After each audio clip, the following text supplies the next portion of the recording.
మేము మా మంత్రివర్గం ఉండగానే లోగడ మంత్రిగా, ఆయన ముఖ్యమంత్రిగా, నేను వ్యవసాయ మంత్రిగా ఉండా. బిల్లీరావు అని ఒక ఆయన కుప్పం ప్రాజెక్టు చేసిన మహానుభావుడు. ఆయనతో కొద్దిగా లింక్ ఏర్పడింది. ఆయన హైదరాబాద్ని మీరు నాకు భూమి ఇస్తారండి, అసలు ఒలింపిక్ మెడల్స్ అన్నీ ఆంధ్రప్రదేశ్కే తెచ్చేస్తాను అన్నాడు. మీరు ఆశ్చర్యపోతారు సుమా. సెంట్రల్ యూనివర్సిటీ పక్కంట 400 ఎకరాల భూమి, ఎకరం 50,000 చేసి outright sale, not lease, sale. శంషాబాద్లో ఇంకొక 450 ఎకరాలు, ఎకరం 25,000 చేసి అవుట్ రైట్ సేల్ 850 ఎకరాలు ఇచ్చారు.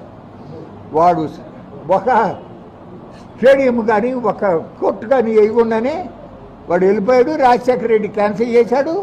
తర్వాత వాడు కోర్టులో దావా వేశాడు చెల్లకూడదని. కోర్టు అంతా ఒక 20 రోజుల నాడే ఎస్ కొట్టేయాల్సిందే అని చెప్పి తీర్పు ఇచ్చిన పరిస్థితి కూడా జరిగింది.